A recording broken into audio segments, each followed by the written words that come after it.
Welcome to our second, well, technically third, but second Spoon and Sock podcast. The last podcast was Sock and Friend. I was not present for it. Simon and Garfunkel. And was recorded with a fucking phone. Hey, that was cool. Now we have a microphone again. One of those episodes is coming up too. Gotta put one more of those out there. So today we're gonna be a little behind on some stuff, but I think first we want to talk about Spider-Man Homecoming, the Spider-Man game for PS4 that's coming out soon, and then we'll touch on Dunkirk, the movie. And yeah, we'll see how that goes. So and then generally just some stuff about stuff. Yeah. So we didn't see Spider-Man together. I saw it alone because I'm cool and I have so many friends. And you saw it with a coworker. Yeah. I fucking loved it. Yeah, I don't know if you've seen the Amazing Spider-Man movies. No, I didn't. Actually, I saw the first one, but I wasn't a big with fan. Andrew Garfunkel as Spider-Man Was not a fan. and Emma Stone for some reason as Gwen. Yeah. I was like, what? Yeah, so this is the best Spider-Man movie ever, in my opinion. I'm super happy you think that because the guy who went with it worked. Like, no shade on him or anything. He really liked the original three, and that bothered me because I kind of thought they sucked. As a kid, I loved the original three, just because I was like, it's cool to see superhero movies. Yeah, that's true. As a kid. I did enjoy watching them when I was younger. But the one in particular that really triggers me when people are like, oh god, that was so good. The third one. The third one. Yeah. The script for that is a fucking disaster. I think it's supposed to be on purpose a little bit. Even so, that's like a terrible decision. I was not into that one. I remember watching it again, and I was just in disbelief. The only thing I really liked about it was the symbiote, the alien thing. Fucking Venom, but yeah. Peter gets it himself. I mean, that's why his suit's black. Yeah. That's why he becomes like an emo teenager on her period. So, yeah. uh... And then the dude from that 70s show gets it. Okay, first thing I was surprised about Spider-Man Homecoming is that they got like a fucking A-list Emmy award-winning actor, Michael Keaton, as the villain, as whatever the fuck. Oh, right. Shoot, I don't remember his name either. Not Raven, Eagle, Hawk. It's something. A bird. It's bird-related. The one thing I don't like about the movie is the way they started it. I don't like that it was immediately like, here's your villain, here's his backstory. I feel like it was just like too out of the gate. Like, then it gives you... The other thing I didn't like is the way they introduced Peter with all of his like, ooh, it's from my phone perspective. The one thing I did the one thing I did like though is that it showed the fight in Civil War. Like, he was recording on his phone during Civil War and the parts we didn't see in that movie. Like, that was okay. But yeah, I didn't like the way that they introduced Michael Keaton. Like, right out of the gate, and it's just like, oh, he's bad because they're taking away his alien tech, so now he has to go steal it. Well, spoilers, by the way, if you guys haven't seen Spider-Man Homecoming. I love that movie first and foremost, but the only thing I had a complaint with was it never felt like the stakes were that high. So, like, say the villain, he had a perfect plan and it was executed correctly, like, would it really have been... I mean, compared to the threats that they had in the other superhero movies, and I get that was kind of the point, because if it was like a truly devastating threat, then they would have just called in the Avengers, and it had to be something a little more at one point Iron Man actually shows up twice.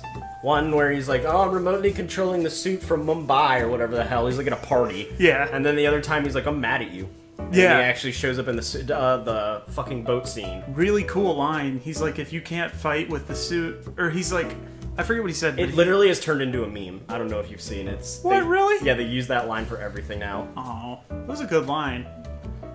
I loved it. I thought it was a great movie. All the action scenes were cool. I didn't like where they're on the Washington Monument. I thought that was kind of lame. It was a little overdone. Yeah.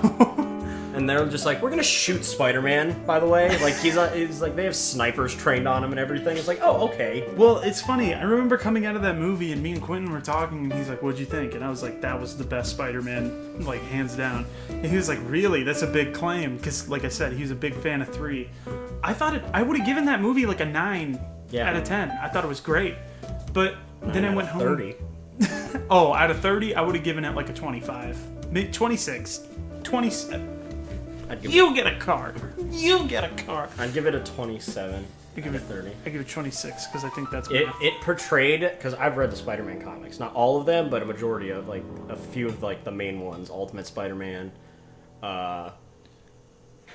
Spider-Man, the Amazing Spider-Man I've seen. There's so many.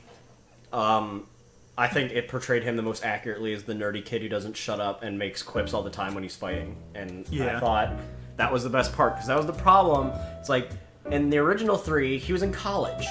Like, most of the comic books takes place when he's in high school. Well, that was the other weird thing about Homecoming is that in the ones where he's in college, like the first 3, I don't know what's canon and what's not canon, but he had the crush on Mary Jane and he was like a loser.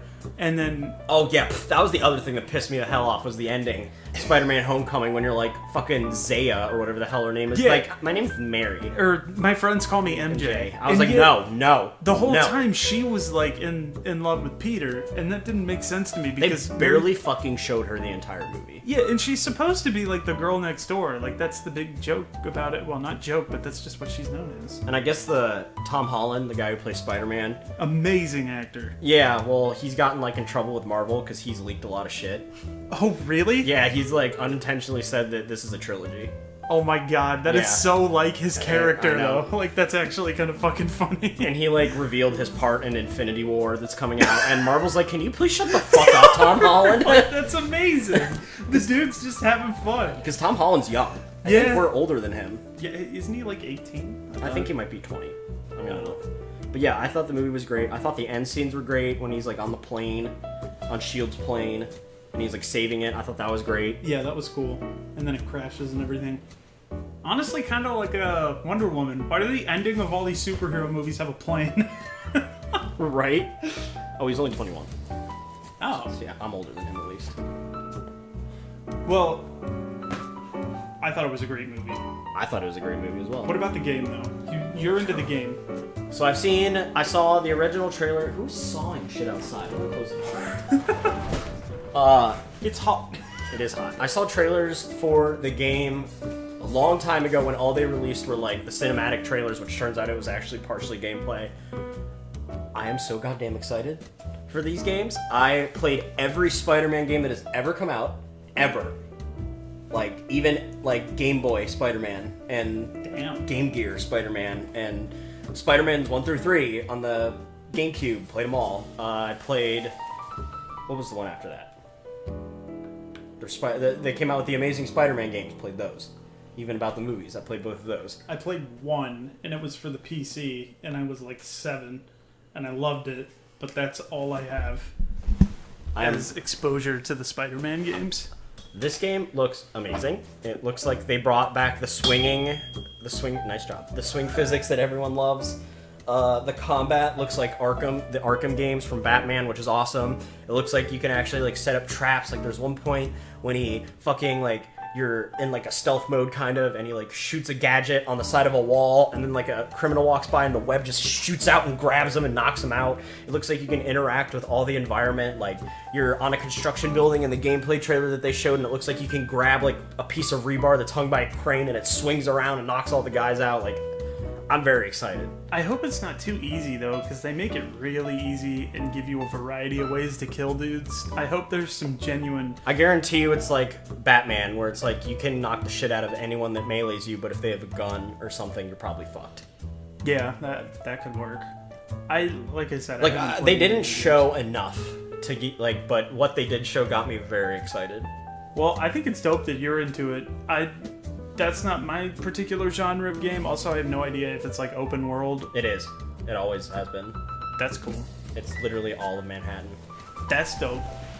I think they just need to release more information for me to get like way into it. But Well, I was way into it as soon as I saw the trailer. I was like, I want that. Like, they showed the scene where you get to free run parkour through a building as like fucking like helicopter crashes in behind you or whatever. Like, that is, I was like, sold. I want it. that's cool. I think it has a lot of potential too. Speaking of other games that are coming out, sorry to get off, adding a new topic. Have you seen Days Gone, the zombie game? No. You haven't? It's basically, it looks like an open world post-apocalyptic zombie game. Is that the one where they've showed the footage of all of the zombies like piling on top of each other? That is amazing that the PS4 and the Xbox One and the PC can like handle that. Oh. Because at one point they literally had like hundreds and hundreds of zombies on the screen at one time. And they're like flooding to get over the bridge. And and you have to like escape from them. Like I saw that and I was like, I want that game. They released more gameplay footage at E3, and they're like, okay, you have to go to this bandit camp and rescue a friend for story reasons. And it's like you're sneaking around, you see a horde of zombies outside the base, so you go and stick C4 on the wall, and then you go hunker down, you set off the C4, and all the zombies flood in and kill all the bandits. Oh, I know exactly what you're talking about. And I was like, ugh. And then at the very end of the trailer, they tease you with a fucking zombie bear. And I was like, I want this game. Like, all of these good the new God of War, like, all these new games are the new God of War looks fantastic. The Last of Us 2, like, all these great AAA games are coming out soon. And then, to speak for Nintendo, too, you got Mario Odyssey coming out. If I ever bought a Switch, it would literally be for that game. Oh, and then I'm also excited about Xenoblade Chronicles, the second one of that coming out. Skyrim on the Switch would be cool, but the ninth release of Skyrim. Seriously, you have Skyrim on PC, Xbox. It will never die. No, they're not letting it. It's coming out for VR too. Oh my god, they won't let it die. They're milking it so hard. It's like, can you please just come out with like fucking Elder Scrolls 6, please? Dude, the most disgraceful thing they did was re-release Skyrim 5 years after it came out, when fans would have been chomping at the bit to get a re-release of Oblivion. I loved Oblivion. Yeah, I would like Skyrim was great. Like, I loved Skyrim. I liked it like when it first came out. I liked it a lot more than Oblivion at the time. But now it's just like I've seen it a million times. Like, please, a remaster of Oblivion would make me jizz my pants. I want a remaster of Oblivion so bad. I'm not gonna be that guy that's like, the first one was the best. Skyrim had a ton of improvements over Oblivion, but I am just gonna be... Oblivion wasn't the first one. There was Morrowind, and then... Yeah, but they were weird. I mean, a lot of people are gonna be like, how could you say Morrowind? Morrowind was fine. It was just very convoluted, and it didn't tell you what to do. And everybody was like a piece of paper. Yeah. It was an interesting game. I thought Oblivion was the first, like, true... It was... They sat down, thought of what they wanted the world to be like, and then they could make it happen without so many hardware limitations. See, that's what I love. My cousin and I, when we played Oblivion so fucking much, I told you this story, so like, they bragged about how like amazing the NPCs were. Oh, like, the Radiant AI. Radiant AI. That's they'd like live their life and like do things while you're out and about. And like we'd go into shops and like if there was a pot, we would like pick it up so it was like floating and we'd throw it over the fucking guy's head and we could just steal all of his shit, go to an inn, sleep, come back the next day and sell him everything that we stole. Oh. But I mean, is that really a critique of the AI? Because it shows that he has a line of sight. Yeah. And like, if that's distracted, it's disrupted, then it's just on them though that they didn't think about that. Yeah, and then the guy literally just stands there with a fucking pot on his head, and he's like, "What do you want?" No, dude. There's something there. And the sad thing is I know for a fact we're not getting a Elder Scrolls 6 for years. Oh, well, the biggest disappointment was Elder Scrolls Online. Which I bought. So did I. Tried so hard to like that game, but I did too, but I just got really bored. Sucked. It had no life. It felt like the overworld, everything that was put in the overworld was meant to be interacted with. And that's really frustrating because it doesn't feel like you're in an organic environment. So I played a lot of MMOs. I played EverQuest 2, which I loved. I still play World of Warcraft to this day. And the reason that I played those games is because the whole point was like you needed to like basically be with people to get the full experience out of the game. When Elder Scrolls Online was like you could just solo it and never interact with anybody ever. Except that wasn't fun. I know. It's like you want a fun single player Elder Scrolls experience, just play Skyrim. I almost feel like it was supposed to be like Elder Scrolls 6. But they were just like, you know what, fuck it, let's make it an MMO. Although, even if the framework was intended to be Elder Scrolls 6, Elder Scrolls 6! Oh, radical! You get skateboards on dragons. not dragons on skateboards. Skateboards on dragons. The thing I did like about Skyrim though was the DLC. All the expansions were awesome, where you actually got to ride dragons and shit. That was dope, yeah. I liked all the stories to that. I just remember the thing about huge open world games like Hugh that. Jackman. Think about huge open world games like that. Same with Fallout. Like I will never bring myself. Fallout. Yeah, I will never bring myself to beat the story mission. Dude, I feel the same way because after you beat the story mission, it feels It's like you have fulfilled no your purpose. Yeah. So it's like cool. There could be side missions, but it's just like why? Well, also the frustrating thing is that side missions and stuff usually lead to like the most powerful weapon or whatever, and it's like, what the fuck are you going to use it on if you've already beaten the last 300 boss? hours on The Witcher 3, and I still never beat the first campaign. Like the main story, I've beaten Blood and Wine and all the expansions that came with it. The second one. Hearts of Stone. Hearts of Stone, and then Blood and Wine. Beat those. Well, Blood and Wine was the second one. Hearts of Stone was the first one. Yeah, that. Blood and Wine was the fucking best. I thought that story was better than... I'm still playing Blood and Wine. Blood and Wine is 100 times better than the original story, in my opinion. I just don't know how long it is, and I'm hesitant to beat it It's because, the long. like you It's, said, it's long. I don't want to beat it. I think they said that the first expansion's the length of the first game, which wasn't that long, and then the second expansion's the length of the second game, so like 8 or 12 hours of God content. damn. And the third game was really Yeah, fucking I have like long. 300 hours on it. That's a game. First off, that game has. I know you'll disagree, but that game has hands down the best graphics of any game No, I've seen. I agree to some extent.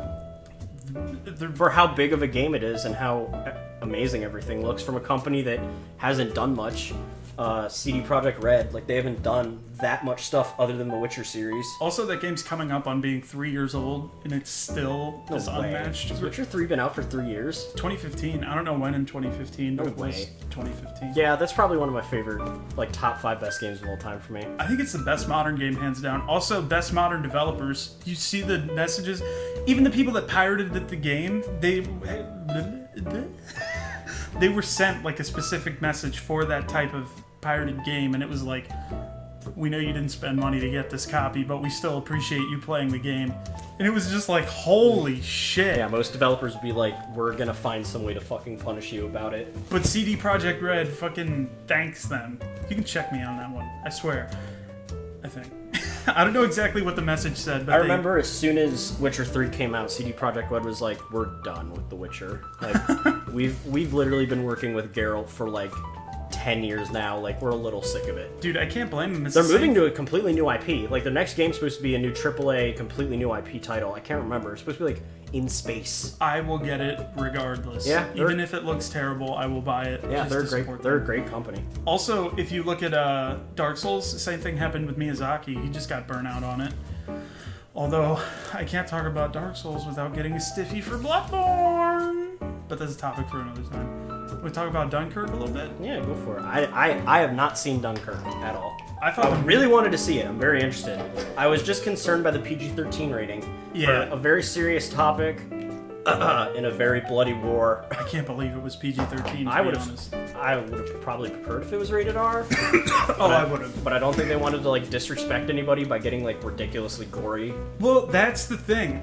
My introduction to the movie was an Imgur post, which is like a social media thing. I'm sure you guys have heard of it. Hopefully, maybe, I don't know. It was an Imgur post where it was like, veteran goes and sees Dunkirk. Yeah, I've seen it. And leaves like with memories of the war or something like that, and it was just him talking about it, and he's like, I've never seen a movie portray war so raw and like, you know, accurately. So that was what I had going into the movie. I was like, okay, this is gonna be brutal. And it was brutal, but at some points it felt like it was unnecessarily brutal. Like there was sometimes I felt it was focusing on too much of like how they were dying. There's a scene in the movie, dudes, it was actually a cool scene, but still, it supports my point. There was an oil spill, and like a big segment of the ocean got coated in oil. You have troops that fell out of the boat that was the oil tanker, and they're all getting covered in oil. And then a plane lands in this oil-infested water, and it lights all the oil on fire. So you have a soldier covered in oil, in fire surrounding him, and to prevent himself from burning up, he goes underwater, and then the water on top of him just catches on fire.